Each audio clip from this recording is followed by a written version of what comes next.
Ambassador Velfrix had studied humans for 3 years before she ever met one. She had read their history files, watched their broadcasts, and memorized their strange customs.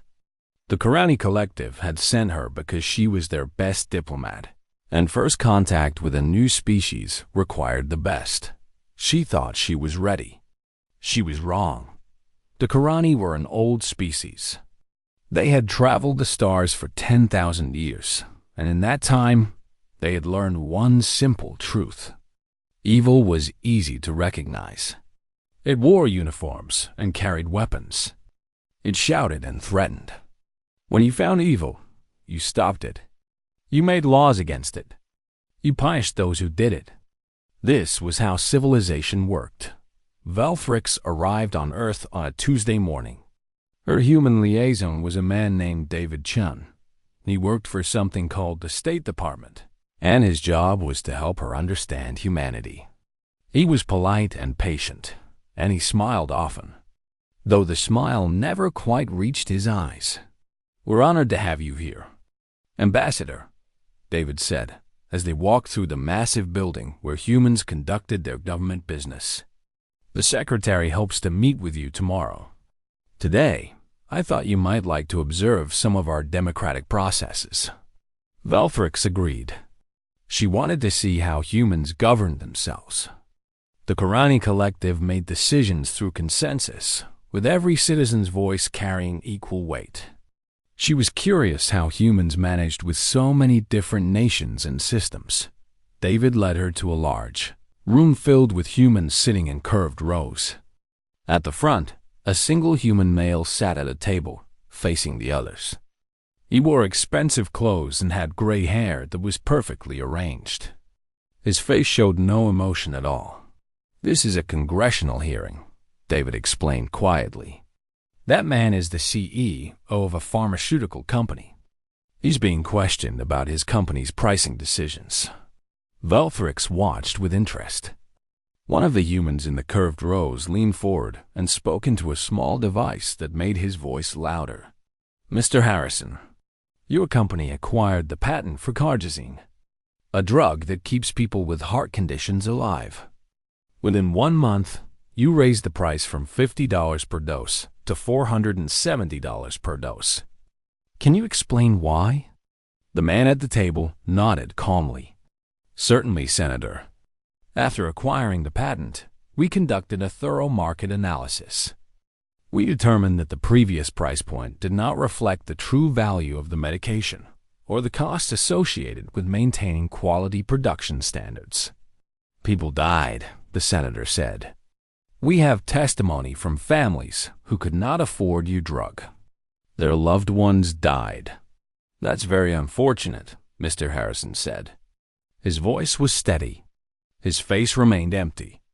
"We have patient assistance programs available for those who qualify." Velfrix felt her secondary hearts begin to beat faster. She turned to David. What will happen to him now? What is his punishment? David looked uncomfortable. "Punishment? He hasn't broken any laws, Ambassador. What he did was legal." "I do not understand. You said people died because of his decision." "Yes, but there's no law against raising drug prices. It's a free market." Velfrix stared at him. Her translator was working perfectly. She understood every word, but the meaning made no sense. He killed people for money, and this is permitted? David sighed. It was a heavy sound, full of something Velfrix could not name. "It's complicated. Our system allows companies to set their own prices. The idea is that competition will keep prices fair. But when there's only one company making a drug, then they can charge whatever they want. And people who cannot pay will die." "Yes, and your lawmakers know this." "Yes, and they do nothing." David was quiet for a moment. When he spoke again, his voice was very soft. "Some of them try. It's complicated. There are other interests, lobbying, campaign contributions. It's not as simple as just making a new law." Velfrix looked back at the hearing. The senator was still asking questions. Mr. Harrison was still answering them calmly. Other humans in the room were taking notes or looking at small glowing screens. Everyone was very professional. Very civilized. She had seen evil before. She had seen warlords and tyrants and criminals. They were easy to understand. They wanted power, and they took it through force. You could fight them. You could defeat them. This was different. This man had killed people, and everyone in this room knew it, and they were having a polite conversation about it. He would walk out of this building today. He would go home to his expensive house. He would sleep peacefully. And tomorrow, more people would die because they could not afford his drug. The hearing ended. Mr. Harrison shook hands with some of the senators. He smiled and made small talk. Then he walked away, surrounded by assistants who carried his bags and opened doors for him. Where is he going? Velthrix asked. Back to his office, probably. Or maybe lunch. There's a good steakhouse near here that a lot of these guys like. He is free to leave. He was always free to leave. This was just a hearing. He wasn't under arrest. That night, Velthrix sat in her quarters at the human embassy and composed a message to the Karani Collective. Her hands trembled slightly as she typed. Initial assessment requires revision, she wrote. Humans are not primitive. They are not simple. They have built systems of remarkable complexity, systems that allow tremendous cruelty to exist within structures of law and order. They do not need to break their rules to cause suffering. They have written suffering into the rules themselves. I do not yet understand how this is possible or what it means. But I am afraid. She paused, then added one final line. These beings have made evil into paperwork. Proceed with extreme caution. The Veth hegemony had conquered 37 worlds. Their warriors were bred for battle from birth. Their ships were fast and deadly, and their generals had never known defeat. When they heard about the strange new species called humans, they saw opportunity. The Veth High Council studied Ambassador Velthrix's reports with great interest. Humans tolerated cruelty within their own systems. They allowed their corporations to exploit the weak. Their governments were slow and divided. To the Veth, this meant one thing. Humans were soft. They cannot even protect their own people from their own merchants, General Kreth said at the council meeting. How can they hope to stand against us? The council agreed. They would not invade directly. That would draw attention from other galactic powers. Instead, they would use the same tactics that had destabilized a dozen worlds before. Economic warfare. Quiet manipulation. They would break the humans from within, and then move in to pick up the pieces. They sent a trade delegation to a human colony world called New Brisbane. It was a small planet, far from Earth, with only 2 million inhabitants. The perfect target. The Veth delegates smiled and signed trade agreements. They offered excellent prices for the colony's mining exports. They invested in local businesses. The humans welcomed them warmly. New Brisbane needed trading partners, and the Veth seemed friendly enough. Within 6 months, the Veth controlled 40% of the colony's shipping contracts. Within a year, they had quietly purchased the company that manufactured atmospheric processors for the planet's dome cities. Then they made their move. Production slowed. Parts became scarce. Prices tripled, then tripled again. The humans of New Brisbane found themselves paying impossible sums just to keep breathing. Some families had to choose between food and air. The colonial government begged for help, but the Veth-controlled shipping companies raised transport costs so high that supplies from other worlds became unaffordable. General Kreth watched the reports with satisfaction. Soon the colony would collapse. The humans would riot. They would turn against their own government. And when the dust settled, the Veth would step in as saviors, offering aid in exchange for total control. But something strange happened. Instead of riots, lawyers arrived. They came from Earth on fast ships, carrying briefcases instead of weapons. There were dozens of them, then hundreds. They wore dark suits and spoke in calm, measured voices, and they carried documents that seemed to multiply endlessly. The leader of this strange invasion was a woman named Margaret Oileron. She was 53 years old, with gray streaks in her black hair and eyes that revealed nothing. She had spent 30 years practicing something called corporate law, and she had never lost a case. Margaret gathered her team in a conference room in New Brisbane's capital city. On the table before them sat the trade agreements the Veth had signed when they first arrived. The documents were thick, filled with dense paragraphs of legal language that the Veth had never bothered to read. "Page 847, Margaret said, sliding the document to her associate. "Section 14, subsection C, paragraph 9. Her associate read aloud. "All parties agree that any deliberate misrepresentation of commercial intent, whether through action or omission, shall constitute a material breach of this agreement, subject to remediation, including but not limited to asset seizure, contract nullification, and compensatory damages as determined by the arbitration procedures outlined in Appendix J." Margaret allowed herself a small smile. It did not reach her eyes. "The Veth told us they were here to trade. They were actually here to destabilize and conquer. That's misrepresentation of commercial intent." Within 48 hours, the human legal team had filed 732 separate motions in courts across human-controlled space. The Veth trading company's assets were frozen pending investigation.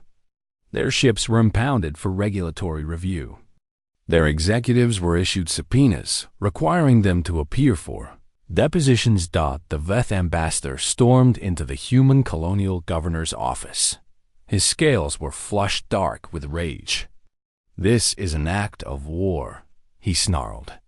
"You cannot simply steal our property." The governor was a tired-looking man named William Torres. He had not slept in 3 days, and he had no patience left for angry aliens. "We're not stealing anything. We're following legal procedure.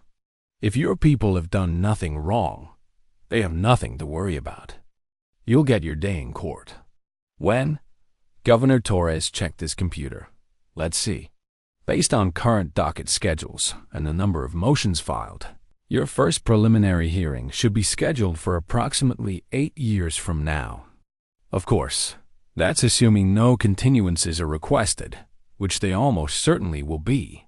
8 years? Justice takes time.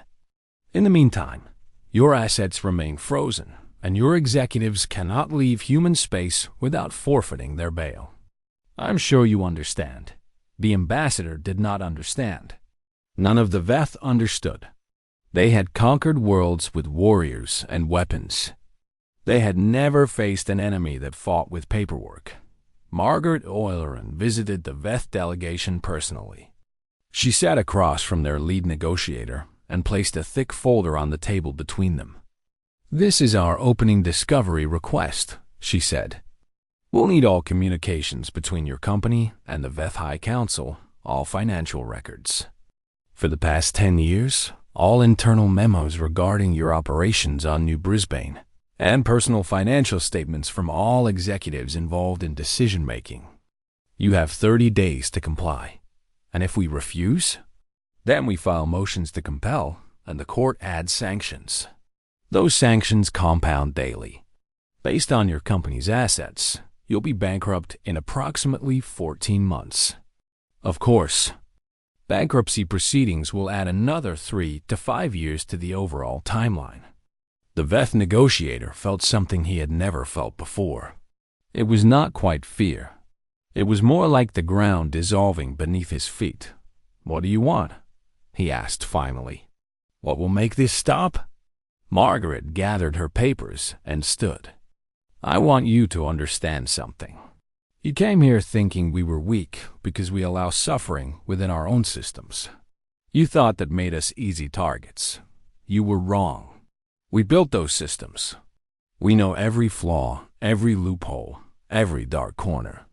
And we can use them against anyone who threatens us. She walked to the door, then paused. Welcome to regulatory hell. I hope you brought comfortable shoes. You'll be here for a while. The message spread across the galaxy like wildfire through dry grass. The Veth hegemony, conquerors of 37 worlds, had been stopped by a single human colony. Not with weapons. Not with warriors. With lawyers. The Galactic Forum convened an emergency session. Representatives from 200 species gathered. In the Great Assembly Hall on the neutral station called Harmony Point. They had one question on their minds. What exactly were humans? Ambassador Velthrix stood at the speaking platform. 3 years had passed since her first visit to Earth, and she had spent every day of those years studying humanity. She had lived among them, worked with them, and slowly begun to understand them. What she understood terrified her. Distinguished representatives, she began, I have been asked to explain humanity. This is not a simple task. Humans are not a simple species. She activated the display behind her, showing images from Earth. Cities stretching to the horizon. Factories belching smoke. Protesters marching with signs. Courts filled with arguing lawyers. Hospitals where some patients received treatment while others were turned away. When I first arrived on Earth, I witnessed something that confused me. A human had caused deaths through his business practices, and he faced no punishment. I asked my liaison how this was possible. He told me it was complicated. I have since learned that humans use this word often. Complicated. It is their way of acknowledging that they have built systems they cannot fully control. A delegate from the Methane Collective raised a tentacle. Are you saying humans are incompetent? That they cannot govern themselves? No, Velthrix said firmly. I am saying the opposite. Humans are perhaps the most competent species I have ever encountered. They are simply competent at things we do not value. She changed the display to show economic charts, legal documents, organizational structures. Most species build their civilizations around a single principle. The Qurani build around consensus. The Veth build around strength. The collective builds around efficiency. Humans build around something else entirely. They build around conflict. The assembly murmured.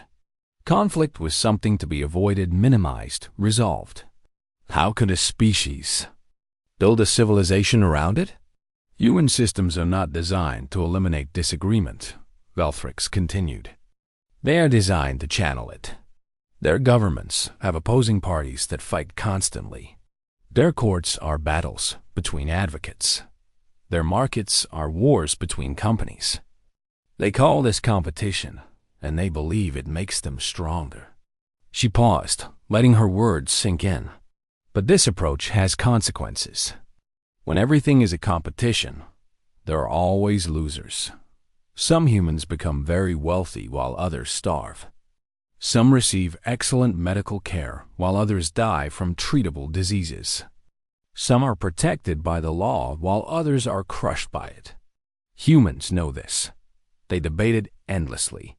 And yet, they do not change their fundamental approach. Do you know why? The assembly was silent, waiting. Because sometimes the losers win. Sometimes the powerless find a way to use the system against the powerful. Sometimes a single individual with the right knowledge and the right determination can bring down an empire. She showed images of the Veth situation. Their frozen assets.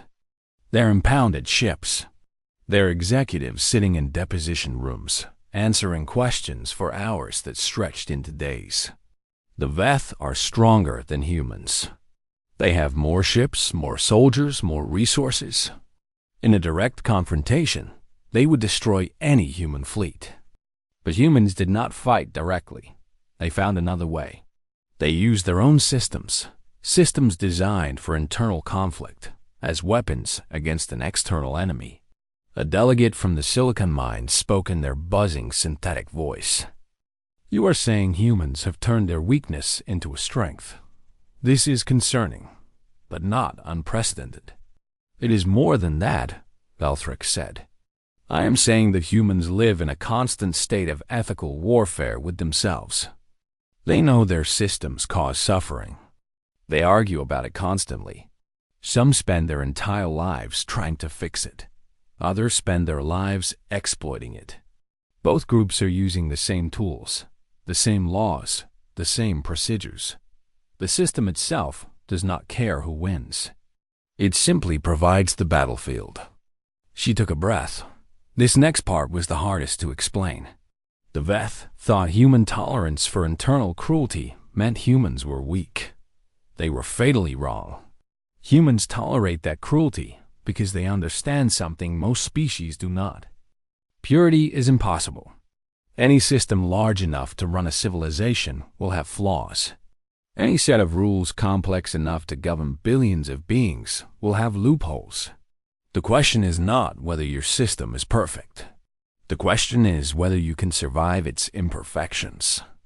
Humans have survived their imperfections for thousands of years. They have adapted to them, learned to navigate them, learned to use them. When the Veth came with their manipulation and their schemes, they thought they were introducing something new. They were not. They were simply playing a game that humans had been playing against each other for millennia. She deactivated the display and looked out at the assembly. Do not underestimate humanity. They are not good in the way we understand goodness. They are not evil in the way we understand evil. They are something else entirely. They are survivors. They have built a civilization out of contradictions, a society that contains both tremendous kindness and tremendous cruelty, sometimes in the same institution, sometimes in the same person. And they wake up every morning and they keep going, because that is what humans do. The assembly was quiet for a long moment. Then the representative from the peaceful congregation raised a frond and asked a question everyone was thinking. How do we deal with them? How do we protect ourselves? Velthrix considered the question carefully before answering. You do not try to conquer them. You do not try to trick them. You treat them with honesty and respect, and you read every document they ask you to sign very, very carefully. Because humans have learned to put their darkest impulses into legal language, and by the time you realize what you have agreed to, it is already too late. 20 years passed. Humanity took its place among the stars, not as conquerors, not as saviors, but as something harder to define. They were partners and competitors, allies and rivals, trusted friends and dangerous enemies, sometimes all to the same species within the span of a single decade. The Veth hegemony eventually settled their legal dispute with humanity. It took 11 years, cost them 3 colony worlds in compensation, and left their economy crippled for a generation. They never attempted to expand into human space again. Some said they had learned their lesson. Others said they were simply waiting, planning, preparing for the day when they would find a way to beat the humans at their own game. Human lawyers became the most valuable professionals in the galaxy. Species that could not even read human writing hired them to review contracts and negotiate treaties. Human accountants were retained by corporations across 100 worlds, not because they were more honest than local alternatives, but because they knew every trick and could spot every scheme. Human diplomats were considered unpredictable and therefore dangerous, because they might tell you exactly what they were planning and somehow still come out ahead. Ambassador Velthrix retired from active diplomatic service. She had spent 40 years studying humanity, and she had finally reached the age where the Qurani considered it appropriate to teach rather than do. She accepted a position at the collective's most prestigious academy, where young diplomats were trained before being sent to foreign worlds. On the last day of her final semester, she stood before her students and prepared to give her closing lecture. These young Qurani would soon be stationed on Earth, living among humans, trying to understand them. She wanted to give them something useful, something true, something that might keep them from making the same mistakes so many others had made. "You have studied human history," she began. "You have read their literature, analyzed their economics, mapped their political systems. You know more about humanity than most humans know about themselves. And yet I'm worried about you." The students shifted uncomfortably. They had worked hard. They had learned everything the academy taught. What more could be expected of them? "You will go to Earth, and you will see things that disturb you. You will see wealth beyond imagination existing alongside desperate poverty. You will see laws that protect criminals and punish victims. You will see systems that everyone agrees are broken, and no one seems able to fix.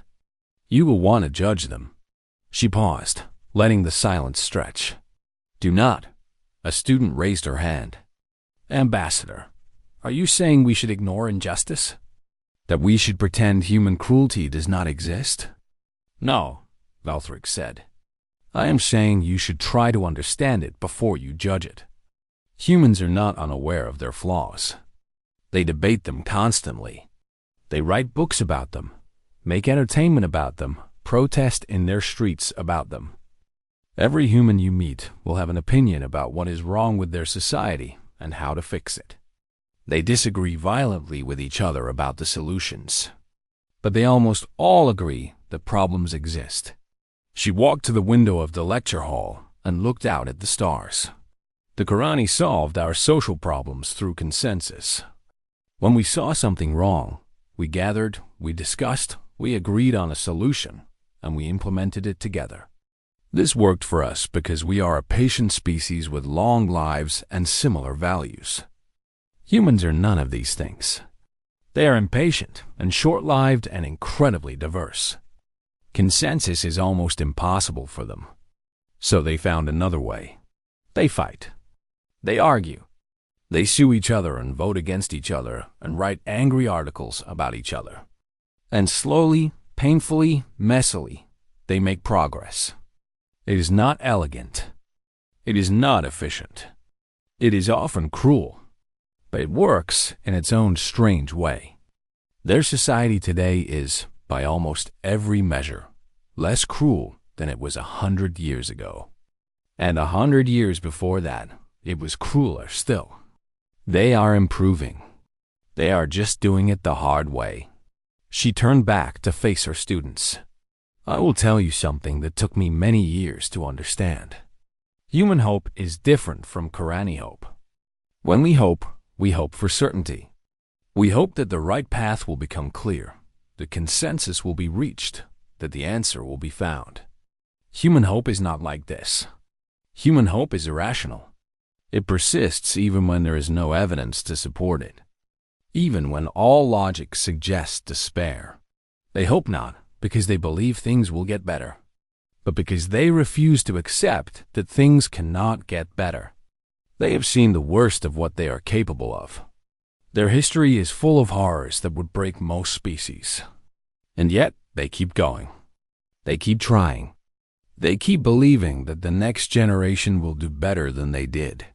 An older student, one who had already spent time on Earth as part of his training, spoke up. "Is that not naive? To keep hoping when the evidence suggests nothing will change?" Velthrix smiled. It was a tired smile, but genuine. "Perhaps. But consider this. The Veth hegemony had conquered 37 worlds. They had never been defeated. All evidence suggested they were unstoppable. And yet a few hundred human lawyers, armed with nothing but documents and determination, brought them to their knees. Sometimes the irrational option is the correct one. Sometimes the naive hope is the only hope that works." She gathered her notes, preparing to end the lecture. "You will live among humans. You will see their cruelty and their kindness, their wisdom and their foolishness, their love and their hate.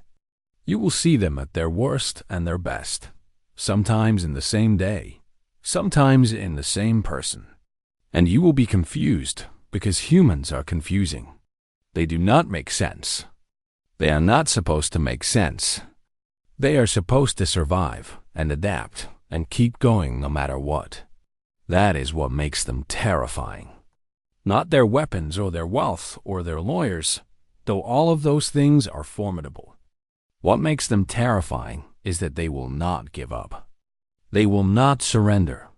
They will not accept that the universe is the way it is and nothing can be done about it.